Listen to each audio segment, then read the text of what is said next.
Eva,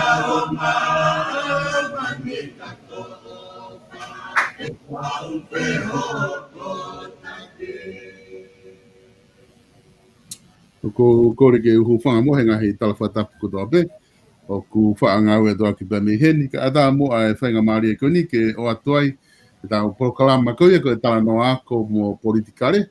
Ai a ku heni pia mo Palofesa Inoke Hu'Akau. Ke whakahoko atu e Polokalama whakau ke ua koni. Ma whao atu ma pe me heni. Ke lava o tokoni ke tik tau tolu ka inga tonga i he anga e tau whanonga. E he whaaki o e ako. Pepe whoki ngahi i siu wha Politikale. O ku mahu inga ia mo wa lahi hono Talanoa i he tainimi. I hene pehe whoki ko korepe ke te ki mo tolu e kainga ke mo hanga o sea te tau Polokalama. Whamalo whoku ngā ko e tau ke ia o mai ke hui ke who ko ne ta. Tau ke mau pe mo ui ke whahoko a ke tau Polokalama ko ni o ku hangana ke ai ke tau whanongo mi ai. Whatalanoa ulahi apita ngahi kawenga mahu inga i he tainimi. Tata te whito ki he kei hoko atu e whatu tāmaki koia o e coronavirus, te kono whotunga o koe ni kuna whahingoa ko e classy variant e taha o e COVID-19. Ai o ku lockdown ni whoki a ki mautolu he ni o kalani. Ana mau lockdown pe mautolu ia i he toko taha na mau i he community. Whakawhoki whape e no whomo kei ki ai ha virus. O wale pe ku ase fo i toko taha i community. Pea tudune palemia ke lockdown nia ia nusilania i ha aho fitu a okalani. Ka i he fo i waha taimi mai pe aho pe koni ko o sio a mai ke ahoni. Ko taha ia ke CV ia ki takoko si ai toko uango fulu huata. Pe lahi ange ai ku o smau ki nau tolu ia i he whahinga variant koni COVID-19. Ai a kapana i kai ki whatonga ngai. Ko tui e te fu whatu tā makianga to ka haka ke pe ku o fulahi ai tūnga ko ki ai. Ka neo ngoia ko tui ko mea tau pe ku hoko i he nai Palofesa. I Australiana ko tui ku mo ki lockdown i pe. I he ngahi uhinga pe he whatu tā maki ai mahaki koe ni. Kau ke whewhe hake pe ku whewhe hake ai tūnga ku ai COVID-19 i he nā. Silvesta ko e hufanga pe whakatapu ko a whaki me ngā e Polokalama e taimi ke taimi ka whakata mua ke tā ki Talanoa. Koi. Ko e ku toki a tā mai eni he ahoni, na e toki ose e ku isolation ane afi. Koi. Pea, ko e tupunga hono whekau ke u isolate, ko e ku alu ki panke. Koi. Pea koe foi aha ko ia mahalo na ia hata haya na ne mao virusi na iai. Na wala te ke panke uka i tola ia. Koi. Pea koe ne pehe pe ku tutu uni mai ai potunga we ia. Kua pau ke sivi tu oua koa. Koi. Pea ke isolate aha tafa. Ne? Silvesta pa koe ke toe fai loto ia ki ai. Koi. E ku alu e foi tu unga koe ni koe hiki tō koe ho mau mo uahe talangata a. Ko e te ka hao e kau polisi ko hoto api, ko hoto risi hoto hingoana e o ku te isolate. O ku te puria me iai Silvesta. Tola whaafe mo. Pea kui kai ke toi oku tohi tiki te pe ia hange ko trafficking. Mari tam. Peke te hopo ia, eh? Pea oku hiki ai pea ki ai o ke ni maafe ngai talangata a. Koi. Ko ta e mask pe ko kai peke ke lava wea ho mask o ki mahalo o ku ni mangea o pe tahafe. Koi. Ka ko no fo ma pe au Silvesta o sio ko tau fonua na o monu ia. Pe ko te whakaukau atu ko ha uhinga ku na ulongo ai he mea. Koi. He ko tau mua e pure anga ke ki whaka ehi mo kumi ke oua na oho ware ku fu oho ai mahaki o tō tu aia me he iwi o mau whare mahaki. Koi. Koe me aia o kuna upehe ai. he ku whakangata pe ibe whare mahaki, he koe mahenga mahaki koe ni ka alo ki ilahi. O ku te whie maa mea mānawa mo misini, pa o koe ke tahawhe misini a whare mahaki heni. Koi. Koi. Pe o ku hau e tau toke tā ko taria uri a whiaki. Ko taria uri o ku mahalo o ku pure i he intensive care ko e a whare mahaki o Penstown, Koi. Nanga ne hao kore mai he koe rea a tau kei, e ne si o ke whaka ofa e kakai o kua uangi ki a he mahaki. Koi. Mate toko taha pē, koe ke ngofua ke alu ke ha whaamiri. Ko whahinga mea pehe, pere te si o tonu lewa ke nau whainga tā ia. Whahinga ke mānawa mo e hāfua neo koe mea ke tokoni. Koi. Pe oku kore mai ke kakai ofa huhu. E kuhanga he huhu o whakaori ori i ngā au e vai raskoi. Koi. O koe ko ngā lahi e kai ke au ki ai. E ka pauna ke osu. Koe ku whaka mawahe koe isolation koe nau iai ku osu huau. Koi. Osi e ku huhu tu o ua akwe a sāpate pe toki hu au ke panke e aho moni te au pure lulu maha. Koi. Pea koe te pehe atu koe. Ku osi o sidi ko negativi lo ua. E kai ke aha ki meesi ke ki foki ke ngā ue ua lahe mau mea ai. Ta mai he wa aia koe o nau whai koe Tracy. I kai o ko there is no exception. Koi. Koi. Pea ko te foi ka utuanga le rei pei api. Ka ua ko osi o to time. He ka mau kita he kau polisi. Ka pau te hau ko spot check kau polisi ko vale pegu nau check hea taha.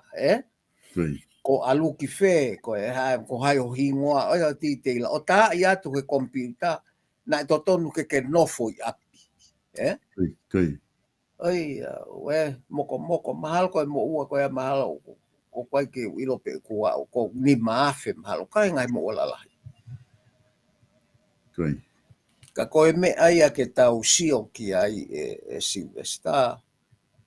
E ku lahi e kakai o ku o pehe ni ulahi kakai una o whihu i e huhu. Koi. Ka o ku mahalo o ku kai peke mahino e whahinga whakatotolo ko o ku whaiki ai. Ko saia nisi eni o ku ko waa ane saia nisi o kau he maa o lunga ngā ua ki ai. Ai waa koe ni ki he tau i ko ha virus, Koi. Ko ngai whakatotolo pehe. O kui ai pe hono ngahi palparema, ngahi palparema, ngahi virus ka pau koe whau e tau tolu, Koi. E toi ki I palparema ai kau whatotolo koe ni, e toi ki I loloang, e nau whinga, hange pe koe tau sio ke flu koe ni, Koi. Ka koe ngahi mea ko mau he taimini ke tau whakaahi ehi, ka whakatu utama, kono whakatu utama ke variant koe ni Silvestar, o lahe taimi o koe ke te ongo I kita ku te puke. Koi. Ka kuosi a kita si e muia. O toki ilo pea hono siti. Koi. Pe koe taha o ku mowete wawe au pito he ea, pa kei he ne holo e kau kumi koe hono uhinga koe o ku mowete ai. He ku mau hiki tō pe mau tō. Na mau hao me whāge au he aho atu, ono nge au he ahon. Koi. Ai whakatu utamaki. Ka ko kore pe ko tau kakai koe mea rere. Peke na wo huhu. O kulahi ngahi Talanoa ia ke semu koe ni ka koe mahalo. Koe whahinga Talanoa te ki tau au tatou ke teknolosia koe a ke whakahu e hā mo e hā he huhu. Koi. O ku te kai ke tau ofi tatolu ke whahinga teknolosia koe ia. Silvestar ka kou tat pe kakai ke nau ki tuku mua e tānoa koe ia ka nau ai e mea pau. O si mahino ia koe huhu. O kune malu ilahi kita. Koi. Pea ku alu pe tai mea hange koe ni ku asimai variant for all koe ni e ki holo rewa effective e huhu. Me he peseti e hiwanoa ke he walu nima. Ka kui kai ke pehe ia o taelawa malu ki ta e ho. Pe koe me ai ku aloa hu pe sai o tare o na ki tare he a koe na ora to hu Silvesta. Koi. O pe at ke to ta o ko ki tare. Tamai toi take huupe. Tamai to ke ta sai pe ia. Ako ni maki. Ala tu hu o ma ko o se fo ya ta. Ko o ia. Ko sai o tare o. Koi. Koe foi mea peko ia o ko isa ia ko to look forward tau ke ola tu ke fai hoani Silvesta ka ko asteriani o ko e mau toki sio ni ke fala la he lockdown ni mo hiki mea ko mo ua o tau kai la foki tonga mo ua mo mea ka ko wala pure anga ia ke mea ko ia ko no uhinga ke talango fua no kakai ka fai ko fua nga ko tala loto me ka nga e ko toa Silvesta he laini mu he fare mahaki fa upita na tala mai mahalo mo pe mo tolu mau sa ia ke tui mas pe alo fu me take lue holo mo ia a ka kato ta yo sifi ikai pe ko affect mau tolu ko he kakai o puke na usio ki ai mo toka ngai o ku ka ke ilo e po ha hono tunu ka ku affect ki na to we si au pito frata mai ki na to e nga e sio te toka ngai hata ha ka mate fa ofa pe ko me au kore atu ai ko a we ke to ke ta toton mata tolu ma u e intensive care e farma ko ni une kore mai ofa mai o mo o hu e kwa ke mo si o mo tol he faka ofa e taimi ko no foi farma ki ka ku pe ko to ta ofo o hu ai kliniki ko ana ka ko e tau Talanoa ia ki he coronavirus mo ngai me fai ki ai Silvesta i he laine ko ia o ko fanongo o kuia e ka kakai o nau feinga ki wharearea mahalo po koe toi tangi pe koe ha whainga mea koe o kore ke whakotuu ke ai koa ha resolution ke whakaataange ka waloange mei fisi Koia koe mea ulua koe tau whakau ke ai ko fisi o ku kau he whainga lahi kau he whainga ta ia maa koe koe ke nau lava o whai ha ngā aue vave moha mea ki ne tupu koe ai mahaki i fisi.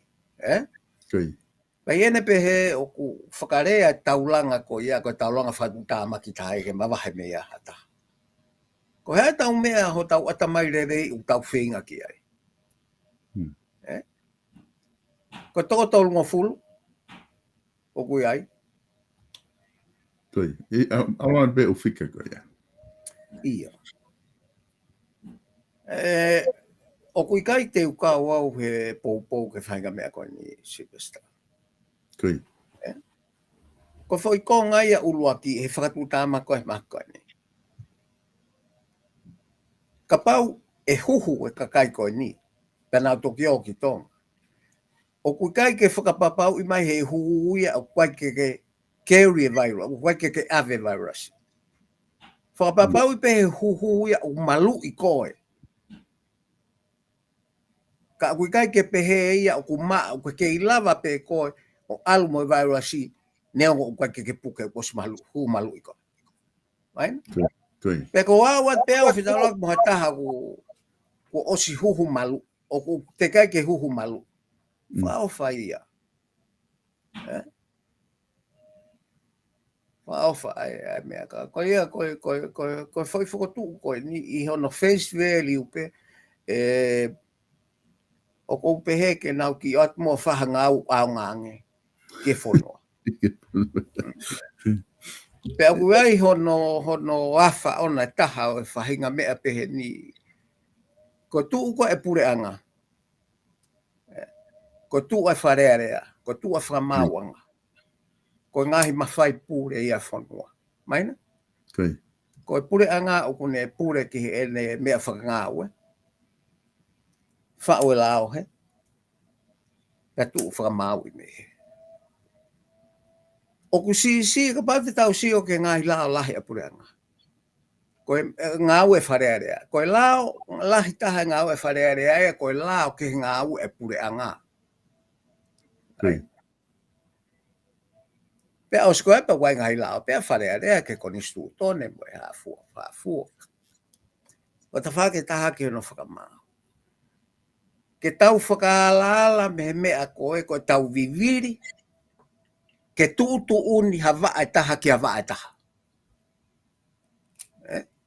He tene o mai e president o whakatu tāmaki ke whonua. Koe aene e viri taki ko ni ke tau tutu uni ke pure anga ke o mai o koe Polokalama ngā ue e pure anga ke mea ko ni. Kai. Ka koe ai ke tutu uni at ke o mai ki kulupu. Koe whehala ki ulua ki e. Pea o tege u whanonga ko ngā ue wharearea ke hau resolution. Ko resolution dia ko me aia ke ave ke ngai komiti mo mea pe. Ke nau toki o mai o whakahumai. Pe e lava ke whakalao I. Mai no si vesta. Kai. Ko pure anga ai o ngā ue pe ke lao. Ku o si o atu me wharearea. Ko ki fo I hala ko no tau alu ai si vesta o ki fo o ka te au. Ka koe mea koe o ko mai kina ki ai. Ke o te tau hanga fo tuu ha president te tau whi hopo kaki he sekare. Kai. I he ngahi waa koe. Whewhe ka pa a te wharearea ha nau resolution. Prokoa nau lao pa ta mai pure angai ke lawa o ngā ue. Io, tuku he whai mau ngā ue ki ai. Hare me mea wha. Kai. Pe o atu ke whakatato ko ni pa ta mai whakatato ni rina I ki tua. He kui kai ke iaha mea pe he mau whie maari e pe mau tolu ke mea ngā ue ke pure anga. He toki ase whakamatala ko ni tala mai o stoko ni he pure anga tola fitu wafe ke toko taha. A ka kai ko ni. Fisi. Kai. Ko hae ke he ofisi mi Australia, New Zealand, mo Amerika. Tala mai ka te au si vesta. Ko hae ke he o whakatatau ke COVID. Kai. Kuna uhanga o wahe ia fisi ke mahu inga nge ia. Te mau kore at mau tolu. O maha fitu afe a kakai kone utari he ni. He toko ni lahi ke nau nofo. O kai ko fisi pe. Pe ka pau amana ke whakaukau whaahalao. O kai ke aha mea koe whaahalao tā ke ti ki toko fiha. Whaue lao o whakawheunga ke whakakātoa mai whakalukfu. Kai. Pea koe o ko look forward tau ke to atu ha resolution ka pai pase wharearea. Ke to atu ke pureanga. E tamai pureanga, ko hai e fuahia ka oho vare ko tu uta kolonai I tonga. Tonga. E tari e wharearea ke responsible kia. E tari he whahinga na nau whakahu mai la ko ni ke nau responsible kia. Te tau sio tato tukulere maari. Kai. I fo I mea koe ni. Ka koe no si vesta, koe ke popo ia. I he ngahi uhinga koe. Ta koe fo uhinga koe o koe ke kaua Australia tu sila Amerika. He tau nofo koe tau ngahi whamiri. Kai. O kuma wombe se rene o tari wakapuna I Queensland. O kulotonga ia e kau mea ma to Queensland ko tari a whainga maari. Koe uhinga e mau kake mau longo a. Koe mau mae kina. Na oho vare ko avesi e muktonga. Kai. Ka mau tuku pe ke whai a ke whakapoto a pure a ngahe taimi koe o atu. Ai pango e whado kakai a hen. Ka ku ai e mea ia a fisi ke hange e ia. Aki toko fiha. Ke hange ni aku na olunga na to tahakotonga. Kakaitonga mamai. Malko ne osko ni mo whakaukau matua ke mau kore tola situafe. Ke mau kau nofo koi ni i kunsenani. Koi. He kutai ke hano uhinga ia. Ai toko ni i pena au tolo ka ku fuolo ai teke koe ni pa. Ko kore ati ko tau kakai ki sio whakapoto-poto. O koe e tau rea koe tālango kei mamao. Koi. Ka au ke tuku ke hawa la ko tuku ia koe pa toki haka hake o whengi tamte. Ko tau tui whoke e Palofesa koe ta whaako ke Talanoa ke ai, koe fitu a whe ki he toko taha koe paanga lahi e ni i he tokoni e preanga ki tina. Leo ko neongu nau tala mai koe taimiu mahina nima. Ka kapau o atu hafo i tokoni pehe ki ha taha ku no fuai. Ku hange be whoke e nia koe whawhai koe mea koe he whiliwhare area mea wha politikare. Fotu mai he kulupu koe ke a whaafofonga whare area pe ia hasea o e ho ik whawhine o te whiri ia koe whai whiri ia hasea koe whewhine pe aia tangi rewa o kulupu ia koe whia mao rewa he kau henti kepi ia ke ai mohanau sea o nau tolu whia mao he kau whakawhawhine ke ai mohanau sea mo ha fua umea pehe pea kue si ai e whakaluku fua he no whokai reu ke lava ke whakotu e whainga mea ko ia. Ka kuhangea ko tu ko ni ave i tokoni ki fis. Ka oku stranded, oku tuku waka mo ka kai i New Zealand, pea mo Australia. Ka ko te hitango ni ave ku oku whahanga tonu ia ki fis. Ai ko konga ko ni oku whamatala mai he na mauhifo ke whamatala e tohitangi ki mo ke nau laka ko whakahu. O nau pehe koe fie mau ki he whare area ke nau whaitu tu uni a foi mahu inga pau. E whoaki ki tokoni ki he taha kotoa pe o ku stranded i fisi, pea mo tu uni ha foi taimi pau. Ai au tau pehe, kamata me he aho na ke tu utai fisi, aha ulaki o me, o aluai pea au ka aho te ke toki whoki ai ki tonga. Ai a ko foi taimi lewa ko ia e expect lewa he taha koni tuku waka i fisi, ko e foi se niti e te umau ka pai ke hoko a te tuku waka te ulawa kome a kia hau ki mo tere ke walo no fuai o malu ki ai i he mahaki ko ni i he whakaukau ko ia Palofesa. Ko e tahe e whakaukau whaware e sipista. Ka pau te nau ai kulupu ko ia o ke heia me he kulupu mautolu utari Queensland. Ke heia me Amerika, ke heia me New Zealand. Ai mea koe i Talanoa e o loa. Koe whainga ngā au e ia o tau whakalala me iai. Ai ke whai pe kadi, o tau lotonga longoa e tai mini he whiri mana ko. Longoa e whakapone. O ku hau e mea e koe ni he kalaspehe. Pea katala atu. Ko mou whenga pea mou tau ke whiri. Pea pehe mai re vai. Koe foi toko tolu o fulu pe koe kahana wiwa na toke whiri koe toko taha. Kana e whai te whehui pehe ia hiki wāhenga whitinoa ono noa whitinoa walu noa. Pea koe tari mai. Ai peke mau hiki pa mau toki tuwhai mau toko mau whamiri. O toko ni iho mau whamiri. Koe alatu koe ni. Koe foi whamiri e taha e toko taha i he kakai koe ni. O toko whia. Ka pau e tuku aki i koe ai whiri. Koe ne aluatana koe ni o ku riu ngai a pea kui he kau pālangi e whaki mea pehe ai whahinga fōtunga pehe koe multiplier effect. O kui kai ko toko tolu noa pe. Ka pau ke whenge nau tō atu koe whiri, koe fu whamiri e tamakoe, koe fu whamiri e tamakoe. Pea ka pau na ke ange nau paanga pea ke hāfua mo ai ke alu ki tong koe hā ia. Ka koku whehu i e Silvesta. Koe haha to tonu ai kau stranded i fisi ke tola fitu afe. Ka ikai ke kau Australian, koe ke kau New Zealand, o ke kau Amerika. Ai ngā weta ai ke ki palanisimo ki whakarere ima. Ka koutui koe uhinga o alwai fito a wheki ai, ko fuoloa e pressure koe ke whaia tokoni ki fisi, ke kau fisi. Nā tātou ki situ atu pe, he o mai kakai ki heno wheinga paanga, koe langa fu api tonga. Nā ua mai ki hen. Koe mea e nei wheinga paanga ai, nei o loa wheinga paanga he koe api tonga, pa e aonga ki he kautonga.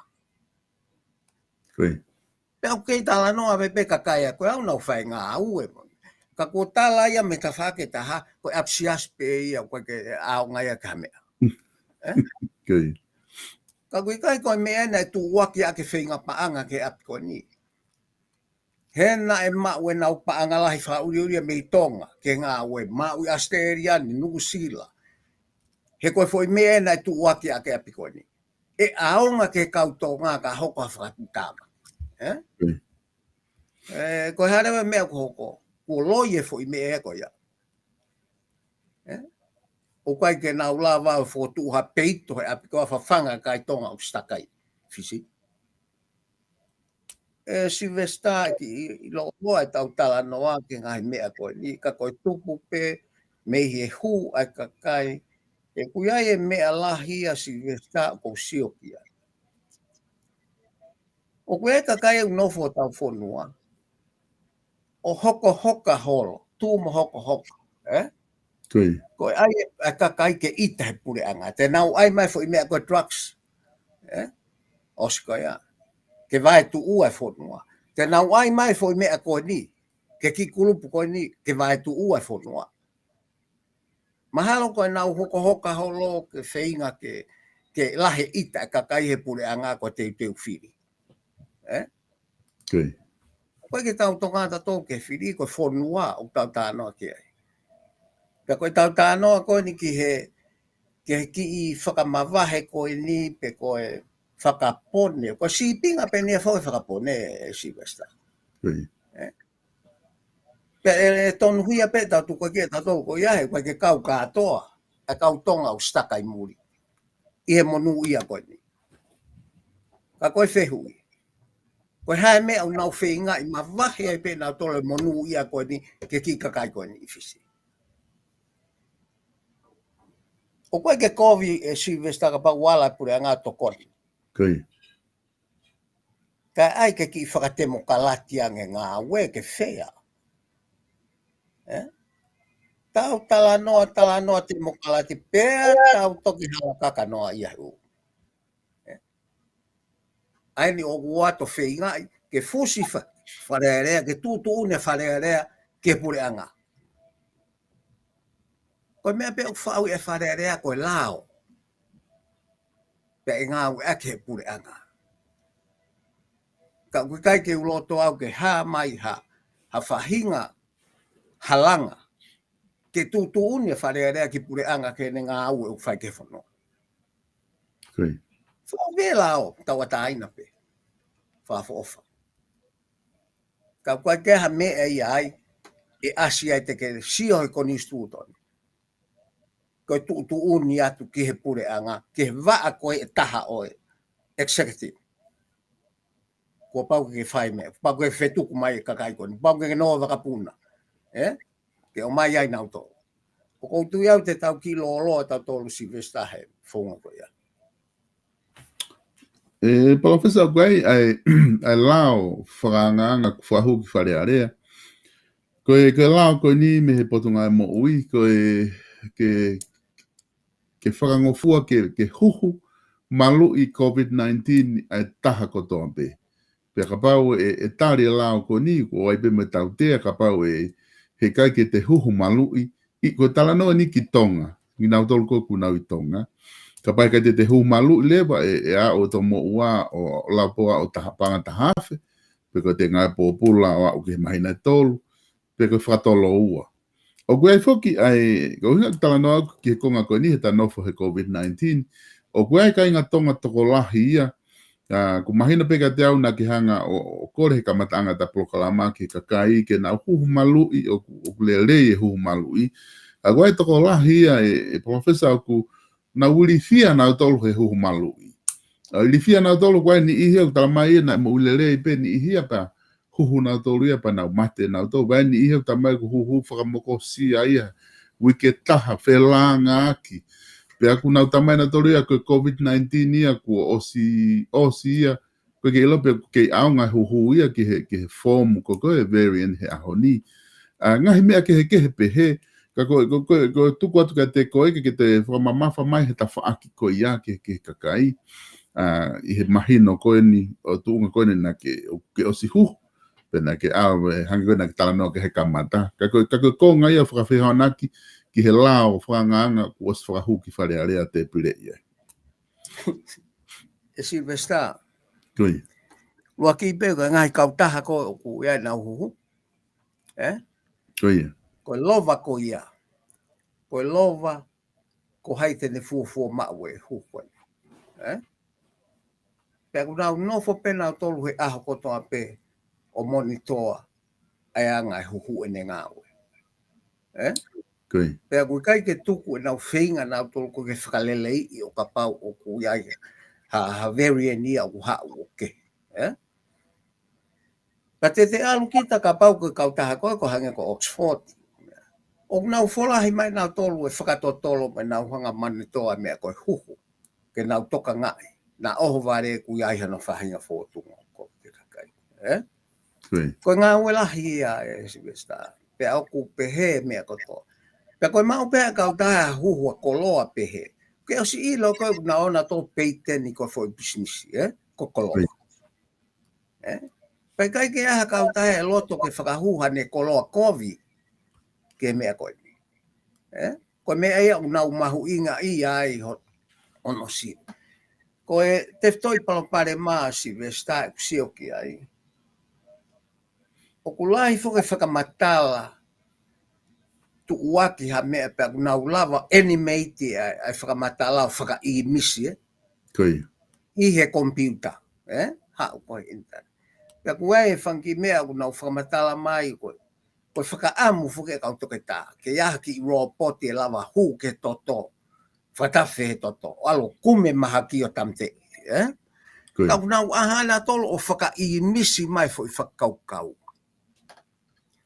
Koe anga pe whaka I misi whakaukau o teke tā wofi tau teknolosia a tau tolu. Ki he ngahi mea ko ia. Ka o te mōsio mo tolu wai pa te he koe mea ku hoko. O ku aluia ke he nanotechnology po mea ko ia ko Talanoa pe ia e whai ko fuange ono whakahoko ke computer mo nea.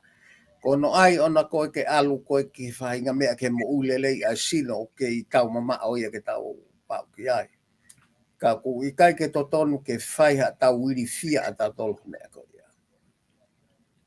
Ko mea ko hono ua, o ku ia ka kai unau tala mai, koe huhu koe ni, o ku iai e fo I kemikare kona iai koe ha.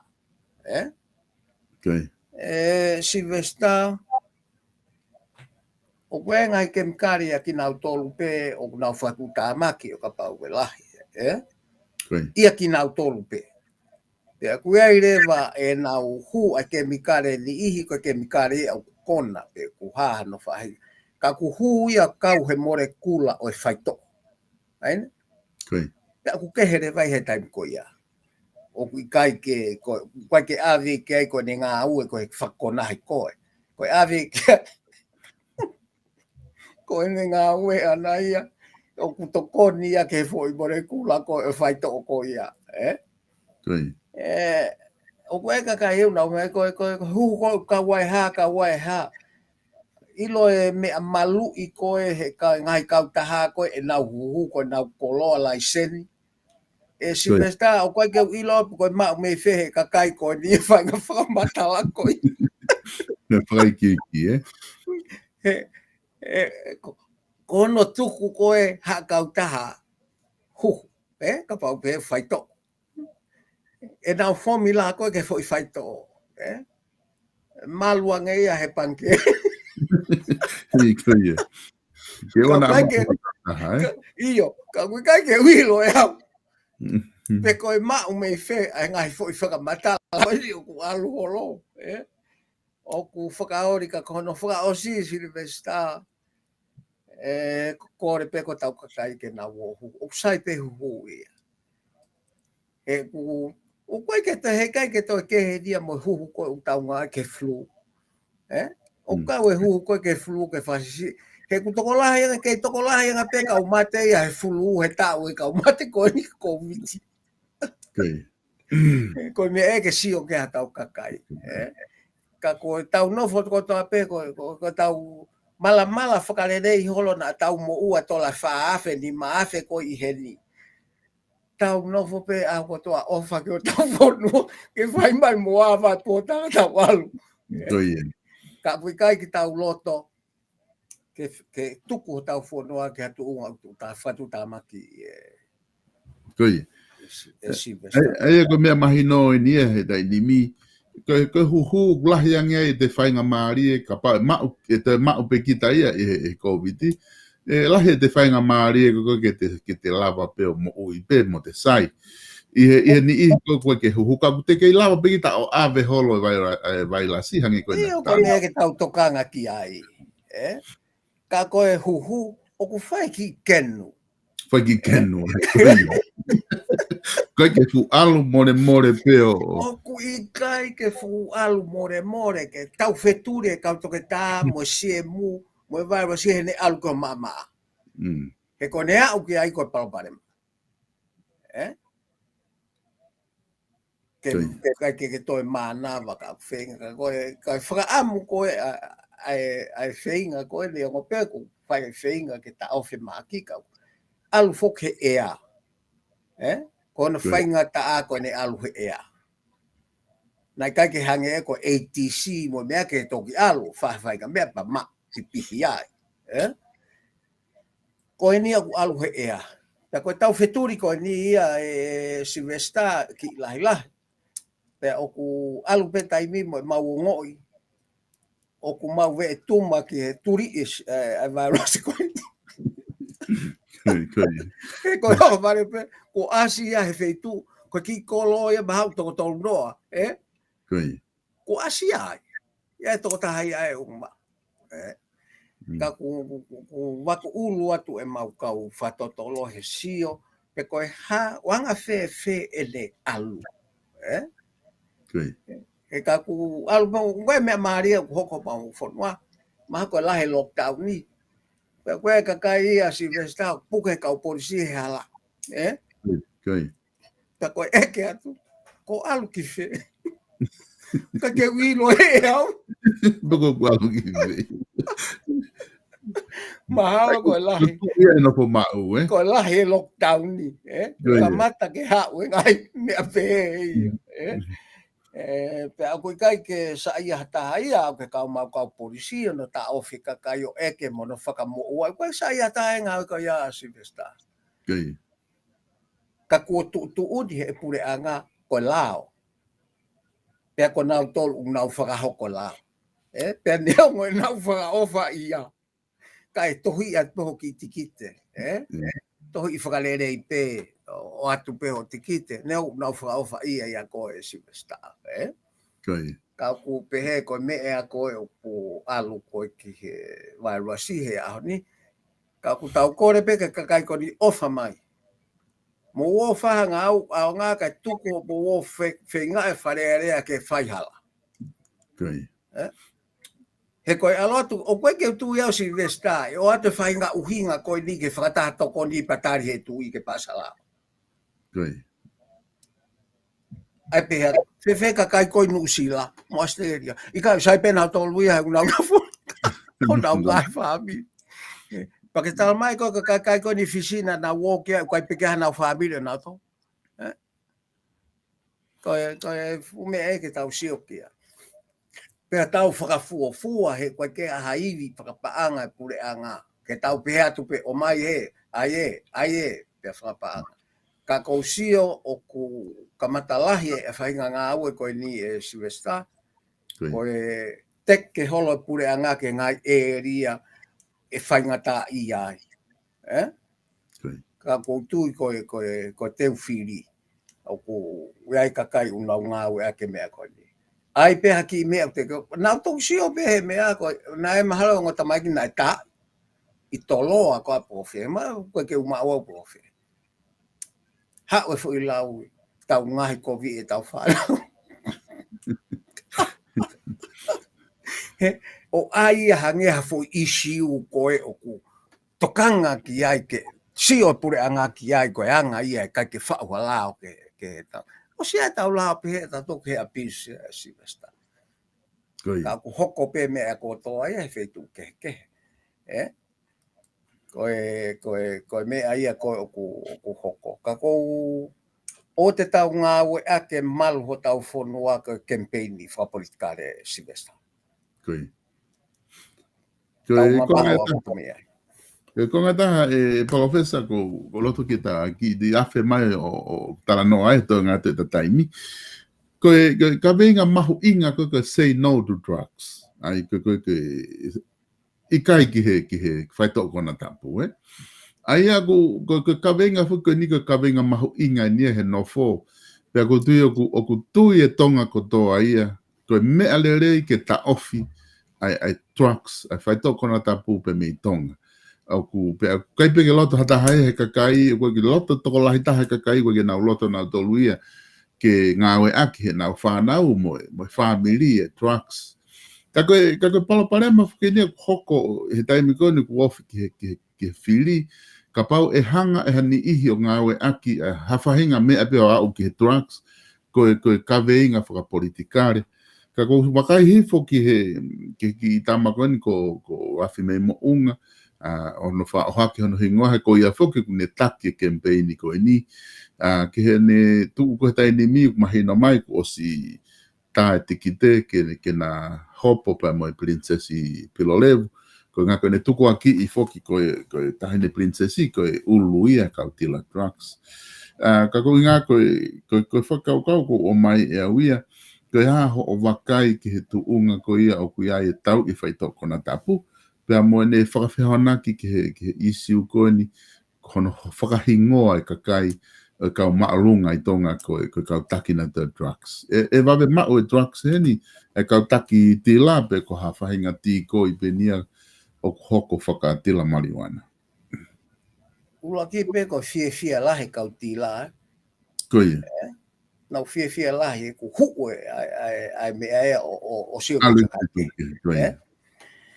ko wa pe o sia mamani ya tau ngai fonua ko ni he campaign ko ni ko say no to drugs koe lau ta o si basta o ku ia pe hono ki iola ana ka kwa ke de la vai a solo va me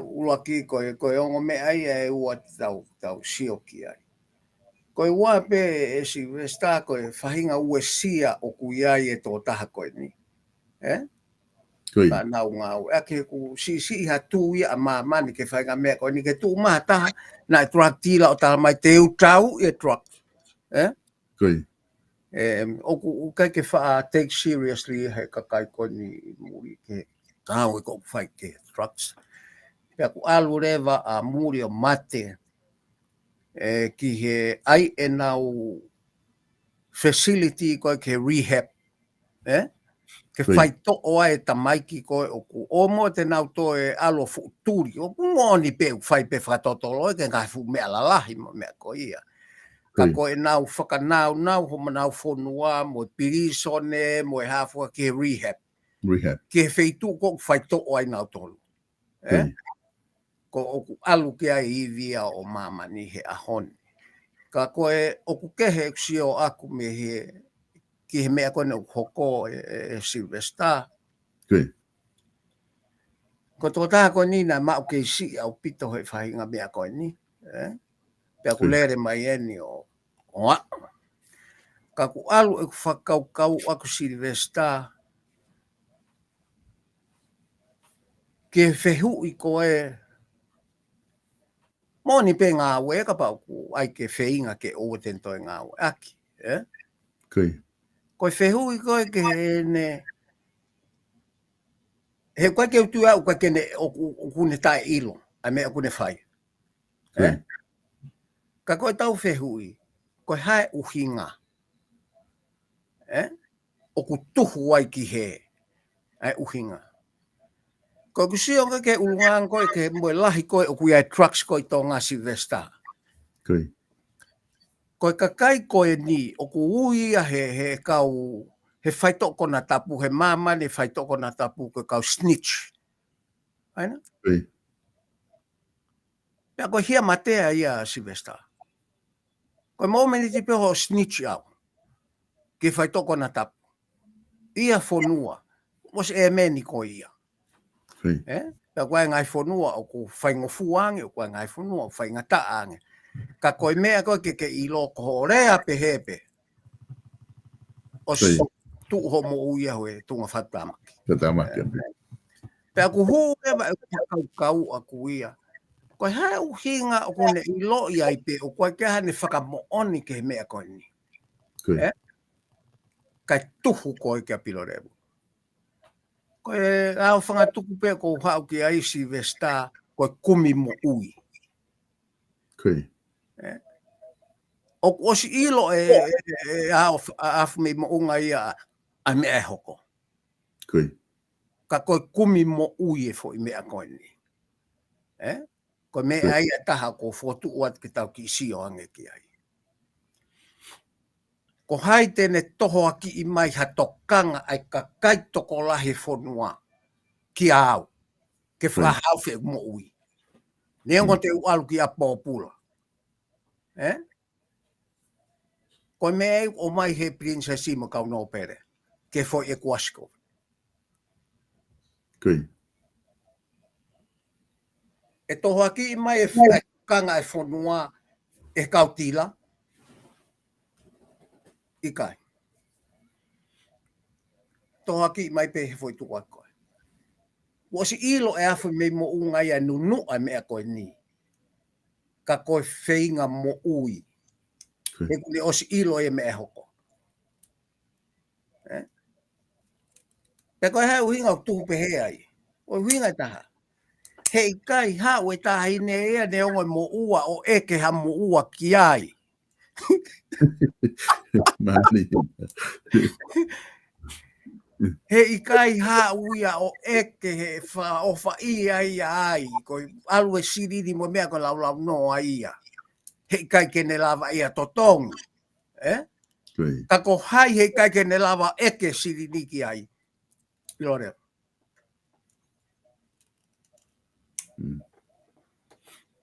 He kei nofo pia he ofa koe hono kakai.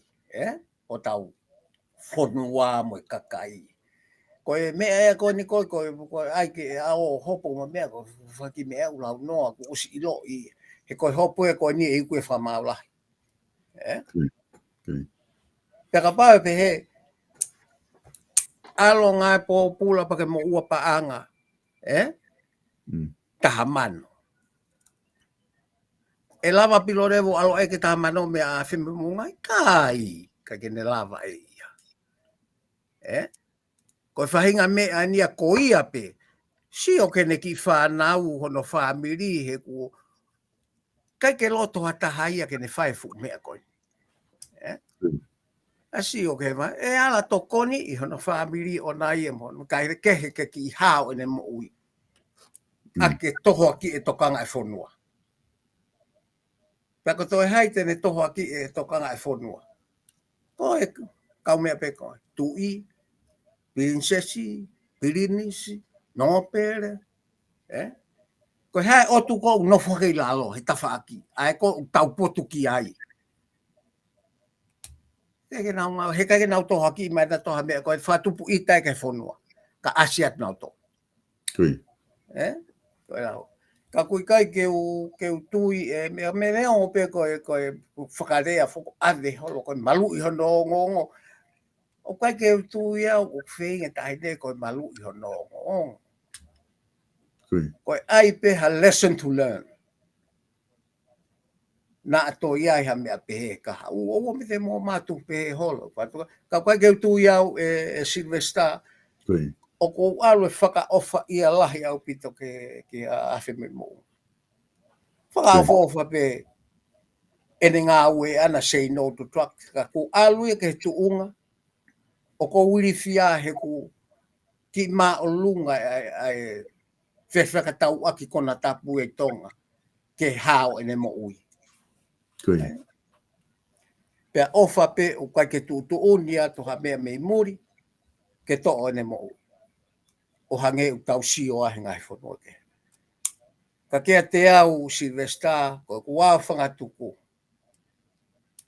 Ka pau nei kei tuu e whare o wawei kolo motua. O si aia mea. Awhe me mounga.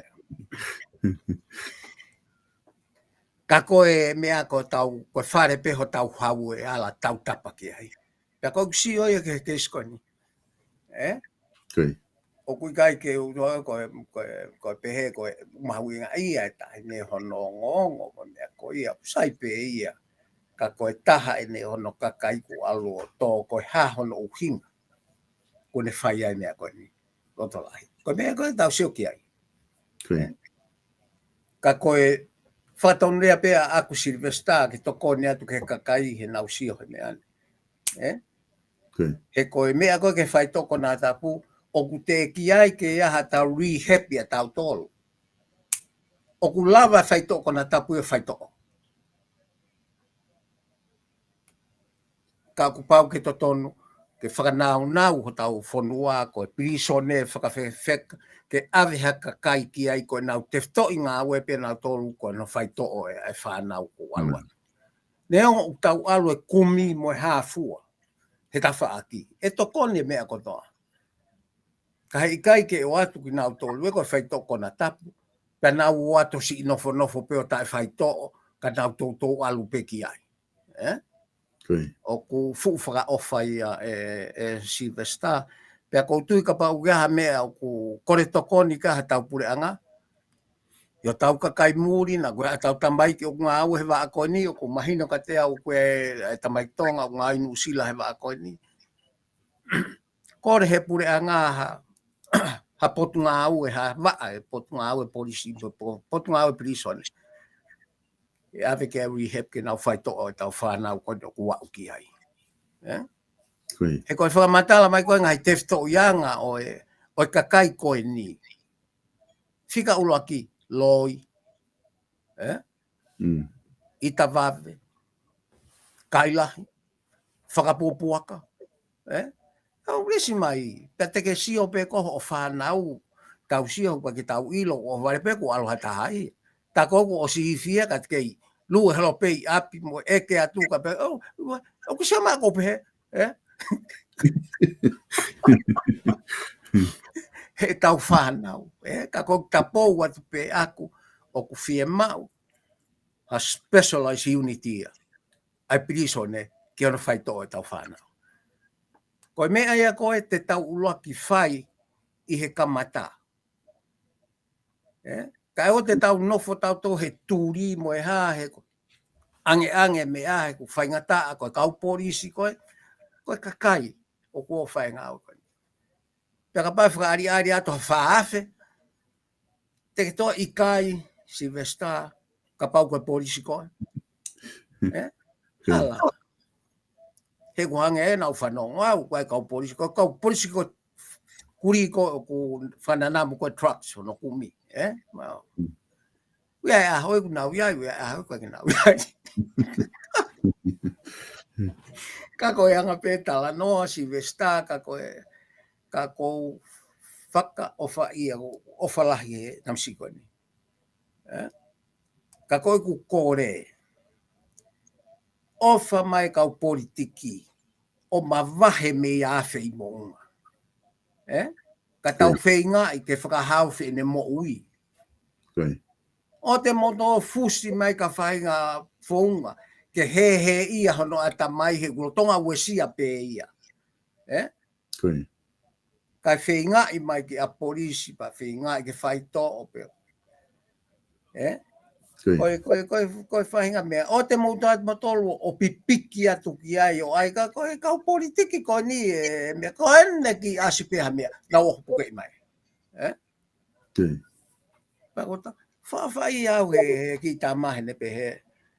ka o ko whakatauange ke nofo fo i malu ko ni fo i whahia ko ni ke si whenga i ke whahawhi. E koe kai ke o surprise au o kai ke o havari, kai ke mo fo au ai. Ka pau ku o stuke tam te e tam sigone. O si tuhu e kau whai toko na tapu ke whapongi tam sigone. Ka kou sio ke he mea ku ne ilo, ma heni ki ai, fuoloa e ne ngā au e mea, ku kai ke puri ha mea ki ai. Ko hae uhinga u ne whai ai. Ko whai mea pe taha o kou tuhu ki ai. Ko kumo ui. Pea ko e desperation e nia. He sio ko e ako. Ke alo tuhu pe he. Pea ko e taha o ku ne ilo e ia. Ai tau tea iku ki ai. Mo mea ko hei kai ke ne ke si tae ofa e tai ni o tae totongia mea. O totongia mea. Koi. Ai whakatu e tai ni mi e Palofesa ko e hangena ki Talanoa ki ai. Hange ke te au ko tau rehab, ko tau tolu, rehabilitation ko tau tolu, ko o ku whai pe e toki tama papuloka he uniti ko ia. Hono whai ko hono rehab e ki nau tolu hok nau.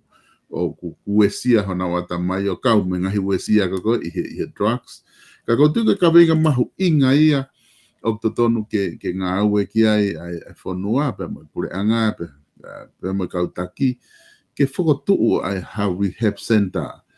Ko inga he ko lahi drugs i tonga ke si toko ni e aki ho tau e tau tau. Tupu mo toki whai e pe whenga ke tauwhi. Io ke tau hanga o hofe palopalema ko ni me hongo mui mea. Tau o hofi hono whai to o kakai ko o siwe buhia, ta tau pe mo tau o hofi ko no kumi. O kakai ko ni. Pea te tau la vareva o ki i tō atu. Ha whahinga. O ki whono si a tonga ia. Silvester. Ka kou tokanga whaia pea hui kakai ko ni he ko no whakakalasi ko kakai ko ni o mai ko whakaprofessional he kakai ko. Ko ulo aki ko nau loi, mo nau tinai e mea kono. Ka koe mea ia ko sio ia ki koe keisi koe ni. Pea koe mea koe ki he pehe koe o kuia e tau waa ke psychologia mapa Pulokau. O koe waa aia ke he rehab. Koe ngā ue ke he au pito ia. Pea o kula au ngā mai a mapa kia te o koe ke whakanau nau. Ene potu ngā ue ke nau lava o ngā ue e honau whatongia. Hala. Ue e kakai o ku kai ke nau kei nofo i whare mahaki ka nau whakatako nau ngai api ke nau toa peke ai. Kai mea uhoko, nau whemau ke nau o sio ki ai. Ku kai ke hapachete ka mea lere a ngā ue. Ko mea te tau sio ki ai, ko pau ke tau sio whakalere ke mea ko ni, ko vaa ko ni ko tā tu, ko tā noa ki ai. Ko e vaa ma vahe au pito pe ia ke no whaito o whahinga mea ko ni. He ku tau atiki ke tuaka mea ko toa pe, ku tau atiki wholowai ta minimo e hāfua. Pe he tau tau te tau tai atiki ki ai. Wholo fo e kau suka te kau suka. He ia nau tolu ai. Ko tau si whanau koe ni walo o kau he mea koe ni, koe whahinga drugs e ta. Kau ku talamai he kau professionali he malai koe ni, lawa noa pe te whaitoa. Ka pau tau whamātoa to tau o hofi drugs ke Silvester, tau o hofi mua mea koe ni. Koe mea ia koe whakapapau i lava, ai fo i whaitoa. Koe tūria kau tuwha, koe fo i tānoa lo ai. E koe na ku hake uta mai mea ai ai whē, hake uta i fisi, hake uta mai wawau, e hake uta mai hapai. Koe asi koe a ngahire e volo ko iai tō ngā ko tau alu tau tolu i tō mamani Silvester. Ta ko pau ke tau whakatono i tau ngā ue ki tō mamani. Palofesa ko dui te watu moa ki i whehu i wha ospe koe ni ke ta wha maa po ke ta Polokalama he whewhini. Koe alatu whukeni ke whiriwhare a rea osi foki ai le sisi tā ke aho tolu taha koe ni o ākosi. ai a tau taha e mahina ni ku amanaki ko tuke ahoia ku Politikale sisita a candidate. Pe anga pe tore vai a September o ka topa pe mo November. Pe fai e tau whiwhare area. Ko ku whehu ia ko tau kainga tonga ko i muri. Kau candidate ko na nau asi mei muri o ku nahange ka te au ngari wesia e nau folau ki tau ngā kotoa i he COVID-19. Pe he kai rewa ke nau lava o folau, tu ke he ka pau e te iai ha whainga maari atu wikere, wika hau, ke te aha matapā ai ke nau lava alu. Ka ko unga whuke asilahi ko ni a variant o ku wesia lahi apito ai e ho nau whainga maari pe mua wheitu ke nau kolontini e hangi ko Amerika, o tāpuni apita fisi, pe ko Nusilani na eke nau mai o kolontini ai to e tāpuni mua ato. Ai e kone tu ko ia o hangi he ka ke nau lava na toke whiwhare area. Ai o ke pehe e aha uesi ai ha kau candidate le rei na nau mei huki whare area mei muri o ku uesi ha nau whainga maari e ka ke nau lava o au ki tonga ke whakahoko e nau campaigni ka ngai nau whainga ki whare area. Pe ko e tolo i pea ke whiri hoko mai. Koe mea lahi koe ke nau mea koe malu koe atonga Koe. Koe mea mua ka mea uaki ia. Koe malu. O ku maolunga nge ia he ku whenga koe ke whiri. He koe e peka kai u whiri. Pe kai pe lava pe whiri ia pe ko hai hua tu. Koe. Ka pau whapapau i ha ko tau whonua pau tuk whenga he hoko mai. O ku whapato pe ia. Ange ko ofo he ni mau grupo mau tolu ke advocacy koe ke kakaitonga no fo Australia. Na whakaukau lahi peke ala tō. Kaku holo mui pe ia koe uhinga pe koe. He kai ke viri taki atua ke alu. Lolo tonga au tu e whonua i he ngai whataputapu i koe.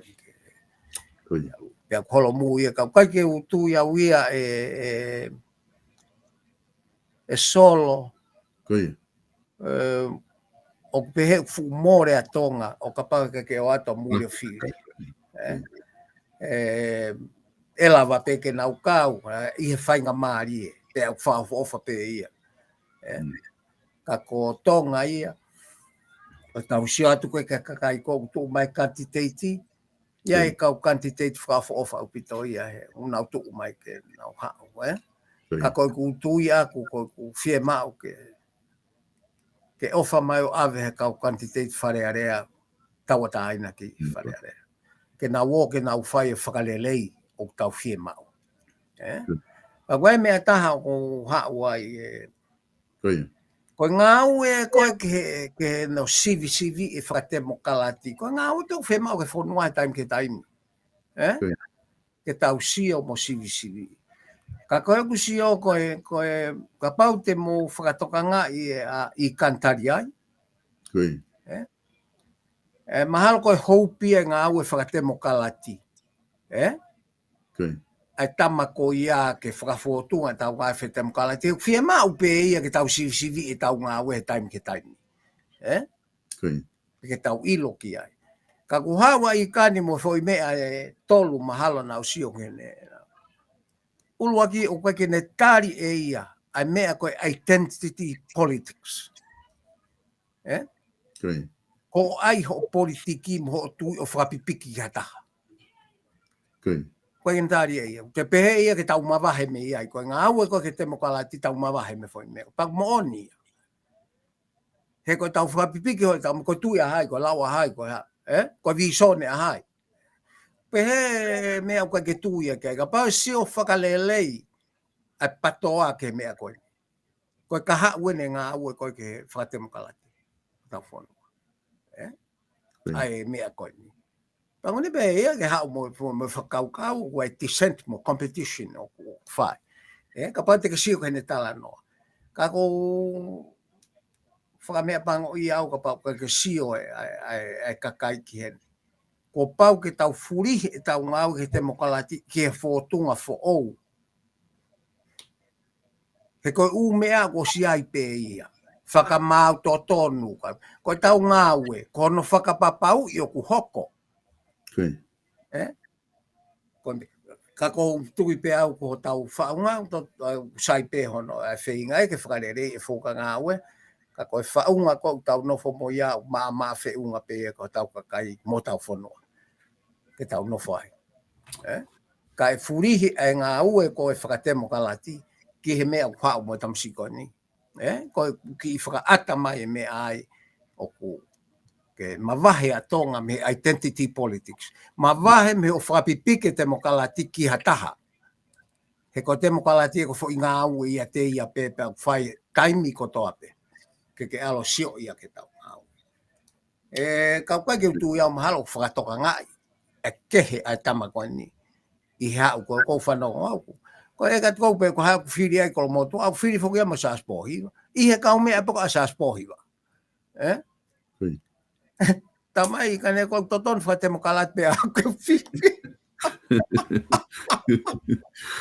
He ko mawahe au me identity politics. O ko mawahe au me ke tau watu ki ai ko unga ko tau hoko ngā au e hai mo hai. O mawahe tamai ko ni me ko ia. Pa pa sio whakalere e ai kau ngā au e whakapolitikare ke. O kuki kehe ai ngā au e ko ni.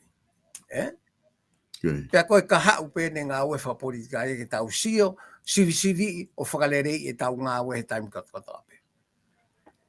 Ka e hau ia he whotunga koe ni. He kai ke tau whakalere e tato e tau ngā ue e tala mai he tama ke pehe. Koe whie mau e whonua pe pehe pe kai. O tau alo whai. Ka whie mau e ngā ue whakatemo ke nof. Koe tau sivi pe tato e tau ngā ue. He loto pure anga. He koe Silvesta. Ko tau Talanoa ke whaihala. Koe futoko mahalo ni maafe kau ngai whapure anga. Koe o atu mea tau tō, kakai. Te ke tala mai koe ke whaihala sino ngā au koe ni. Where a whaihala. Te tau tuhu tau tō ke mea ke. Kai tuku e. Nau whasio ke helo pena tō mo lua e mo wahe lahi, mo hafua. O kai ke whatuhu a ngeka nau tōlo. Ka koe me ai au tau kore atu ai, fotu e rehab. Komson whai hala. Ke sive ngai potu ngā ue maupe. Ai whai hala ai. Ka lava ke ki mata maha tau pure a ngaki māmani. Ka wikai ke u tuhu au ka ngai, ue ngai mea whai ngofua. Ke tau tuhu ke tui, tau tuhu e hai whai ngofua. Kai tuku pefu sino ia koe o. Ke nau ki kā holo pe nau tolu heo, kai ke tuhu angataha nau tolu. Tau fotua tau tolu he kuange tau Talanoa koe ke rehappy ke kau drug dealers, ke kau afeki ko he drug. He tau Talanoa koe ke whaihala. Ko whee Palofesa ko ku mawhatutuki ange. Ko whaihala. E whai ngofua au pite ke si au pe koe ke matawai vai Silvesta. Ka ko whakaamu au ke tau whanau ko uesia he drugs. Ko taimi ko tau awe ki nau tolu o whakahu o koe ha malawa ke whai to'o ki nau tolu. E koe potunga au ka mapapulo ka koe potunga au ke heo pitoia. Tau kai ke lawa. Pea koutu i ka pau te tau ohofi pehe e tau wala ke whai toko na tapu. Kai tu huange asi awhi mei mo unga ke alo fua e nehia. Pea whakahaofi e whahinga uhinga. Pea mau tau tokoni ke ai. Mo kore ke kau Politikale ke nau ofa mai. Ko mea kehe o tau whonua. Ko mea kehe nau whenga nau tolu whafoi tutu. Ka ko pau ke nau whakamamao mea tau whenga tau o ato toi tanu hifo ai ngahi mea Palofesa ake Palofesa e ngahi mea lahi. Hange koe nuku asmai koe ni. Ko tui mahalo e Palofesa koe whakaukau ia te ta ngata ki ai ta Polokalama ia hon. I he waipe whakaamu koe wike koe ni kata te whoki mai i he hiriang ha wike me heni.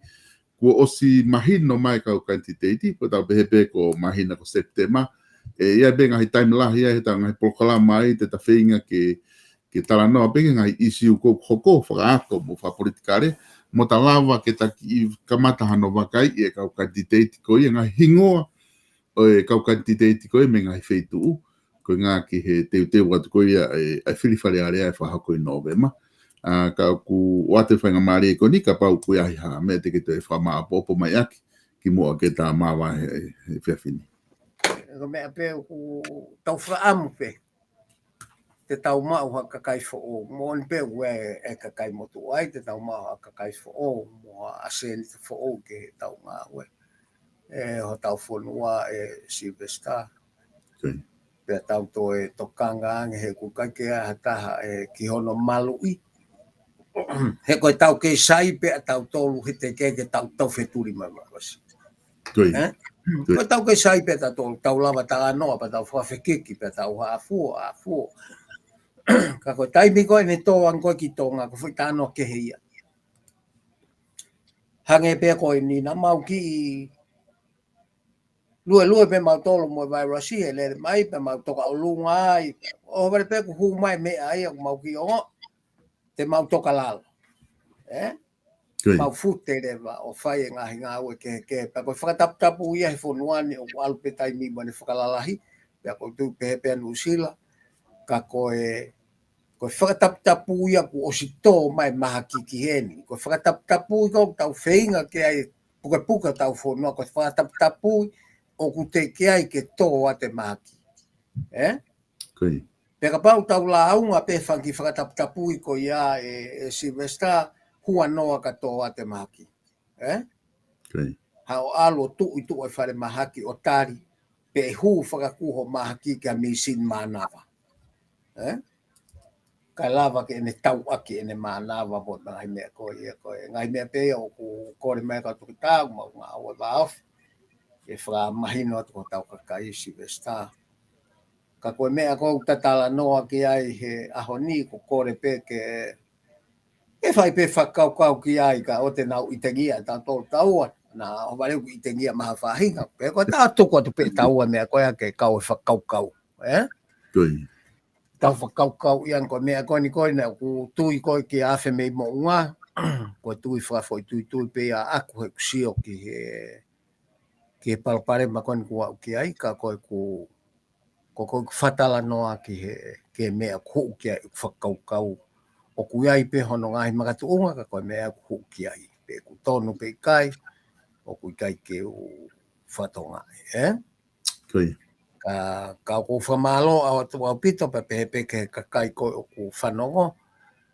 Ka pau o ku tōnou pe ku ngau e karea o ke wheunga mo whakaukau pe ka tak whakamore.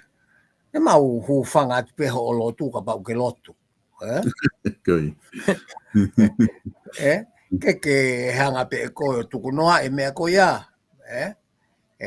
Ka koe mea ia Silvesta ko ta poupou atu pe hei ilo na aki tokoni atu pe to iai hanga hi whakaukau fo'o. E alu ke tau Polokalama ko hoko. Ka kou kore pe ka tau pureanga ke tau. Sio ia ge mu ata whakoe ni. Ke tau tokoni e tau whanau koe ku osi uesia he whai tokona tapu. Te mo ofatu ki ngai family tonga kotoa pe he o pe Silvesta. O tonga kotoa pe ka ko tau loto tuku mau pe o tau whonua. Ko tau ke sai pe tau toku te a ore maki. O tau ki toko si o tau toku e ongo au pita ka pau e a ore maki. E maki ia. Ka koe na ku lere i matangi e tau huhu, whaafofa au pita. Whaafofa au pita e tau ngā ue ke tau teu. Ka e ua hange ko mau tolu. Mau toki ngā utka hake ko kehe mea ia. Ka ko tonga une kei mau a e whainga maari e ke teu ka pau e mawahe kau politiki, tukua e nā wō ke whainga ke politiki. Tuku e whonua ke whakamahu i ngai. Ene tuunga ko kui ai ene hao mo ne mea koe. Alu koe mo ki politiki whakatau ta ha o whakaukau i lelei pe te ke whakahu whewhe i ke heanga nofo e whonua.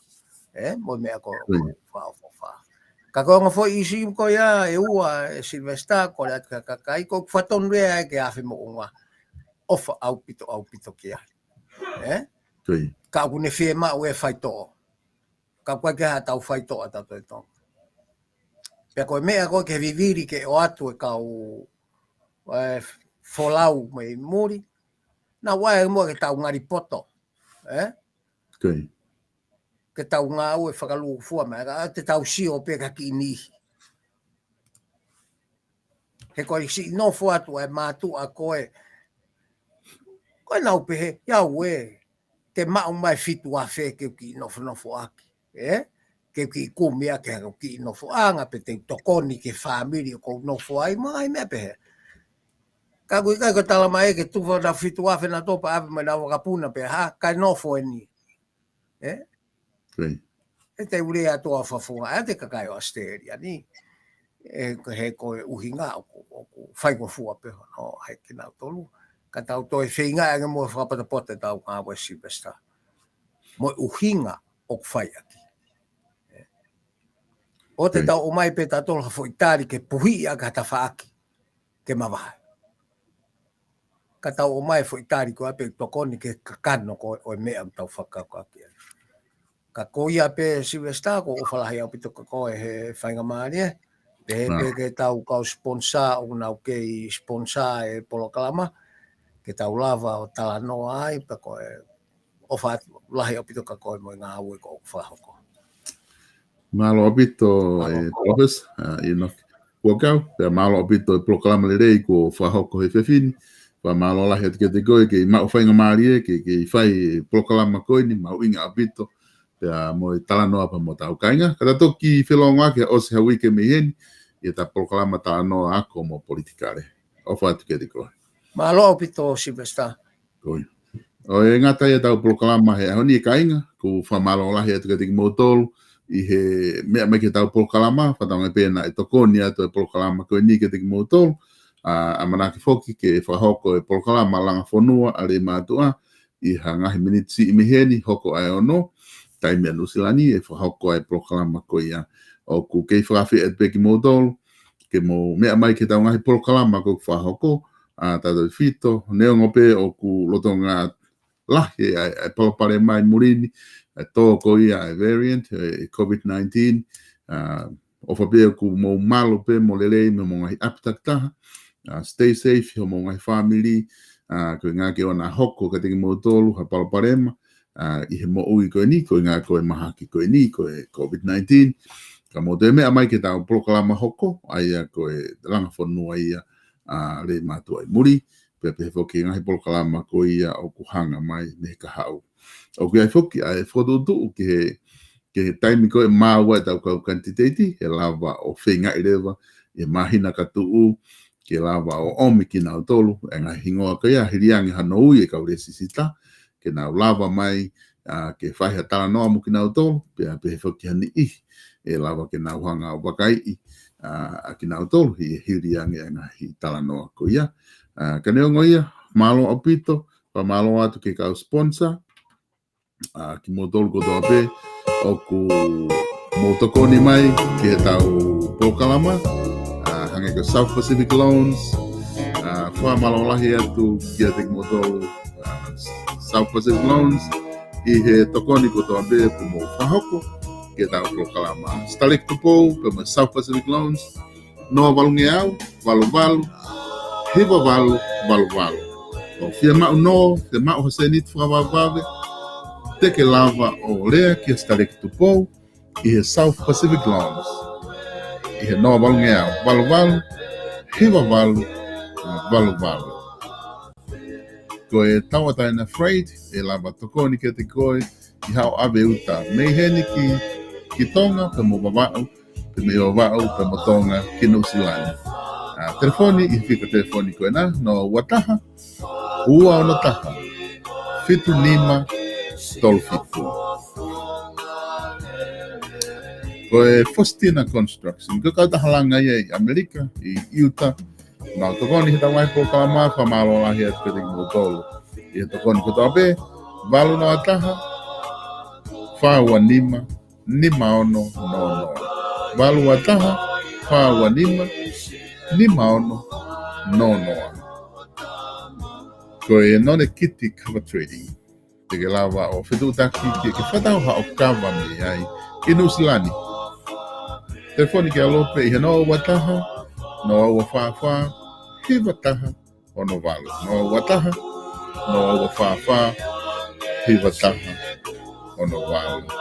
Koe fuki ngalo ai pagefishing.co.nz. Te ke lava o whatau neo ngopea ku lockdown na nusilani, ke te lava o lava mai ke outlet o whatau mea i haowala. Ka te ke lava whatau online. Pia kuria e ke te koe. Wakai ipe ai website i po Facebook ai pagefishing.co.nz o wakai ke na ngahi wala mea i ke lava o whatau mea i. Pego telefoni ke fika no wataha no tolua ono tolu ua o lea kia tutingonga. Koe whamaratua before ke tau live stream ke lava ia ke whaha kātoanga tai ni me tau lockdown. Ka ke lava puka mai ho live stream ke ngahi kātoanga he mahina katu. Ako mahina ko September, Oktober, November, December. Te ia na ke tau mui, i ngai puking koe ni, te maulava o lava, tu ka whainga whitu upe nuslani, whai tā i hao kātoanga. Te koe mari, te koe putu, te koe kātoanga whasiasi. Te koe whainga kātoanga pe, te ke whia mau ke live stream, ke mamata mai ke ai family, i ha tapu pia mamani.